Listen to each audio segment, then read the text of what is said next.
గౌరి 32వ భాగం. కొడుకు బాధ చూడలేకపోయింది కాంతమ్మ. కొడుకు కోసం ఒకసారి గౌరీ దగ్గరకు వెళ్ళాలి. ఈ రవలి వల్ల తన బిడ్డకు సుఖం లేదు. కనీసం గౌరీతో కలిపితేనైనా కొంచెం బాగుంటాడేమో అనిపించింది. అందుకే గౌరిని కలవాలి అని అనుకుంది కాంతమ్మ. కానీ గౌరిని కలవాలంటే తెలియని భయం. అది ఆమె చేసిన తప్పుల వల్లో లేక గౌరికి చేసిన అన్యాయం వల్లో కావచ్చు. గౌరీ ఎప్పటి నుండో పొదుపు సంఘాల్లో సభ్యురాలు. కాస్త చదువుకోవటంతో ఇప్పుడు లీడర్గా మారింది.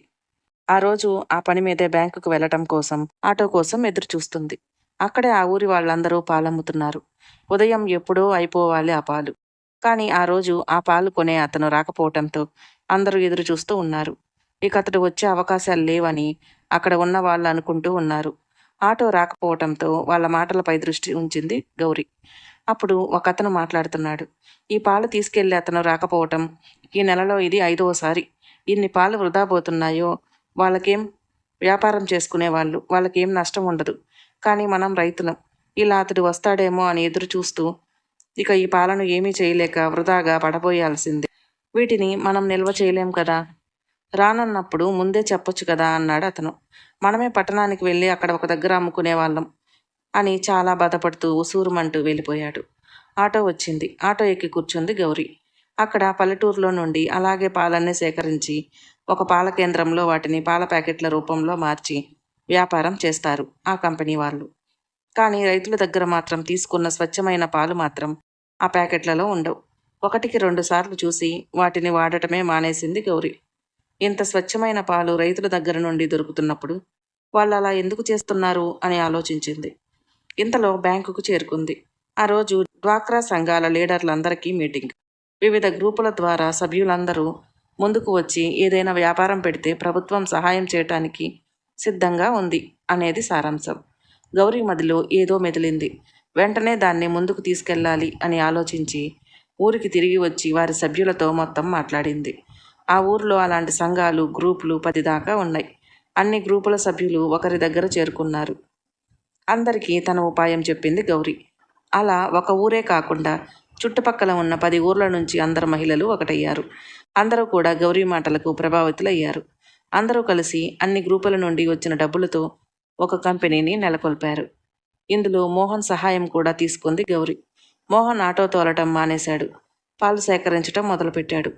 తనతో పాటు ఇంకొంతమంది కలిసి 10 ఊర్ల నుంచి పాలను సేకరించడం, అన్నింటినీ కలిపి తీసుకెళ్లటం, వాటిని పాలు పెరుగు ప్యాకెట్లుగా మార్చి మార్కెట్లోకి విడుదల చేశారు. గౌరికి వసుధ కూడా చాలా సహాయం అందించింది. ఆమెకు తెలిసిన వాళ్ళతో మాట్లాడి వారందరికీ వెంటనే సహాయం అందేలా చేసింది. ఇప్పుడు ఇక్కడ ఎవరు యజమాని కాదు, ఎవరు కూడా పనివారు కాదు. అందరు మహిళలు కలిసి పని చేస్తున్నారు. వచ్చిన లాభం కూడా అందరూ సమానంగా పంచుకుంటున్నారు. అలా ప్రతి ఊరు నుంచి ఒక 10 మంది కలిశారు.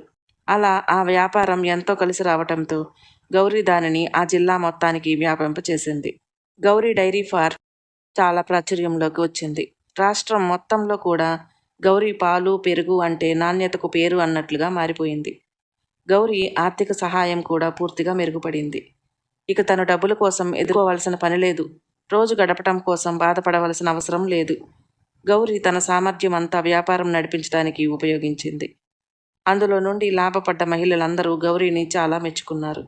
గౌరీ ఆర్థిక స్థితి కూడా మెరుగుపడటంతో కాంతమ్మలో ఆశ చిగురించింది. కొడుకును ఎలాగైనా గౌరీ దగ్గరకు చేస్తే వాళ్లకు ఆర్థిక కష్టాలు కూడా తీరిపోతాయి అని అనిపించింది. ఆ రోజు ఎలాగైనా గౌరీని కలవాలి అనుకుంది. అప్పటికే గౌరీ కూడా డిగ్రీ పూర్తి చేసింది. నందిని డిగ్రీలో జాయిన్ అయింది. హాస్టల్లో నందినికి తల్లి ఎక్కువగా గుర్తొస్తూ ఉండటంతో ఆ రోజు తల్లిని కలవాలి అనుకుంది. అందుకే చెప్పా పెట్టకుండా బయలుదేరి ఇంటికి రావటానికి బస్ ఎక్కింది. ఒకవైపు కాంతమ్మ, ఇంకొక వైపు నందిని గౌరీ కోసం వస్తున్నారు. కానీ ఎంతలో అనుకోని సంఘటన ఇంకొకటి జరిగింది. ఎప్పటి నుంటో గౌరీపై అసూయ ద్వేషాలు పెంచుకున్న నరహరి గౌరీ కోసం కాపు కాశాడు. ఆ రోజు గౌరీ తన కంపెనీలోని మహిళలందరికీ మీటింగ్ పెట్టింది. అదే వ్యాపారాన్ని ఇతర జిల్లాలకు కొనసాగిస్తూ అందరికీ నాణ్యమైన పాలు అందించడమే వారి లక్ష్యంగా ఆ రోజు మీటింగ్ కొనసాగింది. అప్పుడే అక్కడికి వచ్చిన వసుధ గౌరీని చూసి చాలా గర్వంగా పొంగిపోయింది. నిజంగా గౌరీ, నువ్వు నాకంటే గొప్పదానివైపోయావు. దానికి నాకు చాలా గర్వంగా ఉంది అని అంది వసుధ. మీరు అలాంటి మాటలు మాట్లాడొద్దు మేడం. నేను ఎప్పటికీ మీ బిడ్డనే. మీ సహాయ సహకారం లేకుంటే నేను ఈరోజు ఈ స్థితిలో ఉండేదాన్ని కాదు. ఎవరి గురించో నేనెందుకు ఆలోచించాలి అని మీరు అనుకోలేదు.